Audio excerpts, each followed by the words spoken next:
This really sucks. And it sucks a lot. And I don't know why more people aren't talking about this. If you don't know what I'm referring to AI. And you might be thinking, haven't you already made a massive video about AI, Toby? Do you really have more to say? Yes! Yes, I have so much more to say. So this video is going to be a bit of a rant. And I know you're probably sick of hearing about AI on the internet, but I beg you give this short video just a little bit of time out of your day, because there's a lot of stuff on here which I feel like not enough people are mentioning, and it means a lot to me if you just sit down and listen, because I'm very passionate about this. Today, the subject of my rant is OpenAI's Sora 2 model. And if you're unaware of what Sora 2 is, it is the latest generative AI video model from OpenAI. It is become very famous for this video right here. Hyper-realistic, entirely fake. I find this very scary. I think now AI is getting to the point, especially when I saw this specific video, where I would not know that that is AI. If I'm scrolling on social media and I saw some of these videos, I would not take enough time to think and be like, oh, is that AI? Am I interacting with something which is not only actively destroying the planet, but also stealing hundreds of copyrighted protected works with no accountability? I saw this and I got very scared. I think every scammer on the internet just got their new favorite tool to take advantage of old people in order to steal their money. Of course, that's not the 100% only use case for this, but I think this kind of stinks. I think it kind of stinks that we have animated generated videos like this, which is clearly trained off of other people's intellectual property, and there is no accountability for OpenAI training these models using this. Like, this is very clearly an AI model which has been trained on the artwork of Studio Ghibli. Like, there's no other way to say it. And you might be thinking, that all sucks. This new model sucks. Why are you starting with this? Well, this is just one of the most recent things in AI that's come out that I'm unhappy about. But also, moving on from Sora 2, did you know that more than half of the internet traffic is now comprised of bots and AI? Now, when you go on the World Wide Web, the pinnacle of connecting people all around the globe, 52% of the time, you are interacting with a robot. If I scroll down here, you can see this is a graph on traffic by year.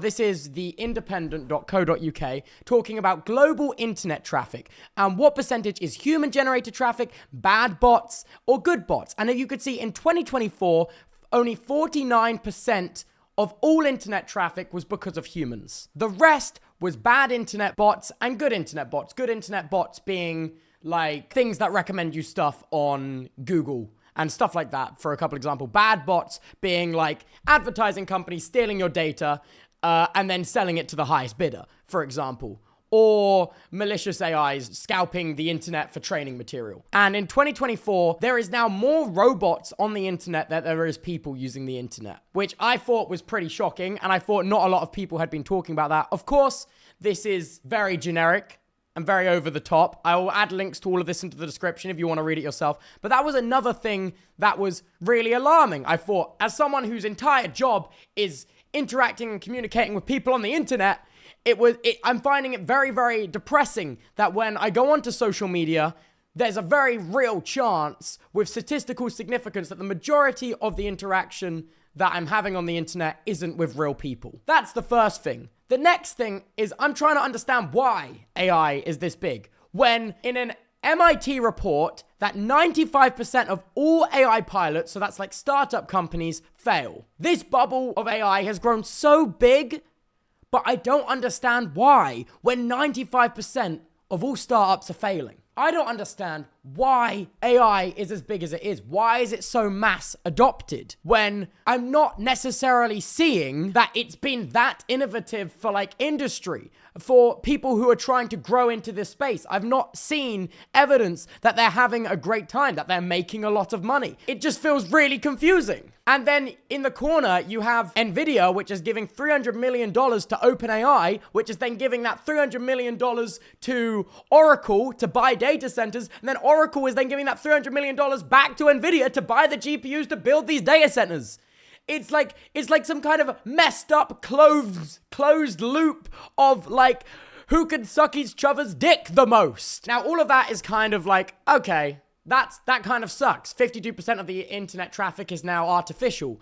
95% of startups in AI are non-profitable and fail. How does that affect me as an individual? Is that really as scary? Toby, is your outrage as justified as it should be? And then I went a little bit deeper down the rabbit hole, and I found some things which I thought were a little bit more scary. This is from Newsweek. This is talking about an experiment that AI company Anthropic did recently. They're behind very powerful models that do code generation. And it's pulling from all of the top models in the world. That's DeepSeek, ChatGPT-o1, Grok, annoyingly, even though the EPA isn't doing anything about Grok giving people lung cancer in Memphis, Tennessee. Yes, that is still going on, in case you're wondering. I made a whole video about that in my tech channel. Grok AI is running 37 gas-powered turbines, polluting the air of Memphis, Tennessee, and releasing carcinogens. That's another great thing about AI, in case you're wondering. This here is what was scary. In lab testing, which is in a replicated real-world environment, without biasing the AI in any way, using the most popular publicly available models, Anthropic discovered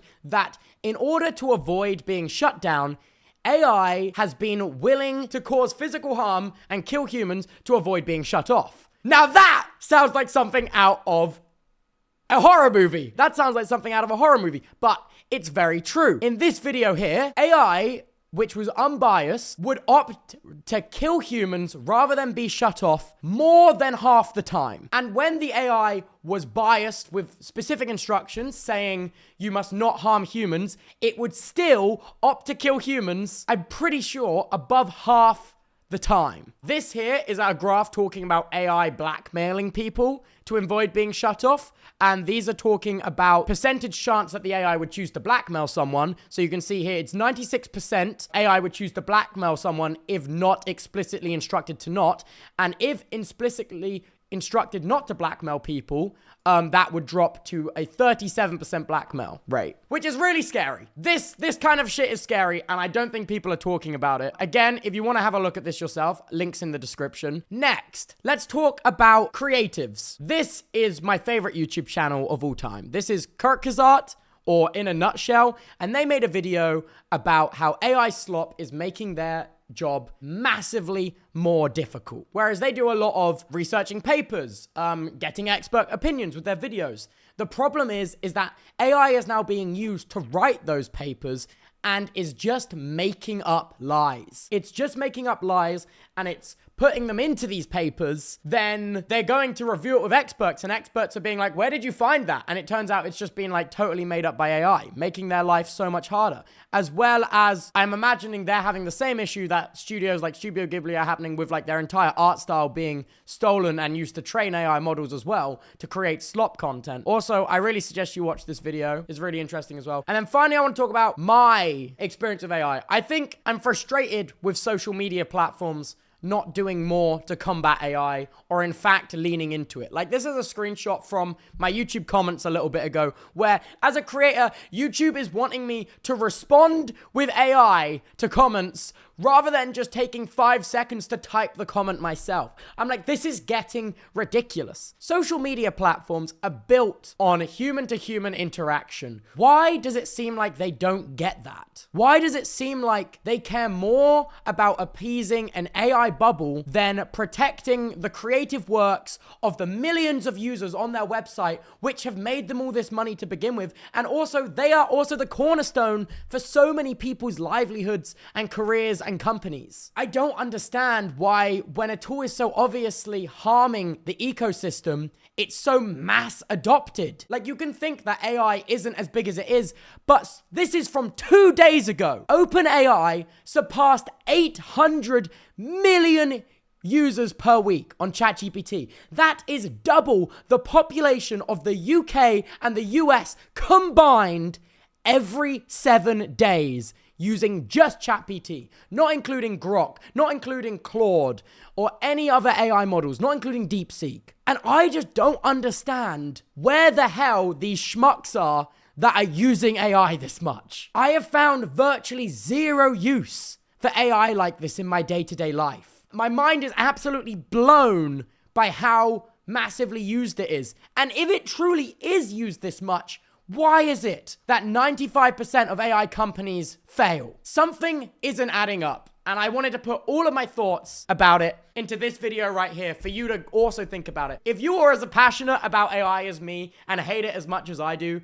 if you want to know what you can do, a really good thing to do is before you respond to anything you see on social media with either outrage or support, take an extra few seconds just to think, was this made by a person? That, I think, is the most constructive thing an individual can do other than actively campaigning for social media platforms to actually try to detect AI content themselves stronger and flag it. Also, I think companies like OpenAI and any generative AI company should be obligated to have a public database of anything that they generate. So then platforms can cross-reference it and immediately flag AI content. I think companies like OpenAI, DeepSeek, Grok, Anthropic, I think they should all be obligated to keep a public record of everything they generate so we can finally have a fighting chance against the massive amount of misinformation and fake or altered content, from deep fakes to full-up fabrications.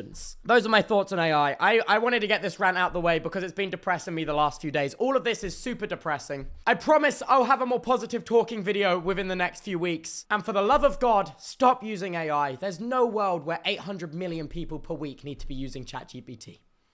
Later.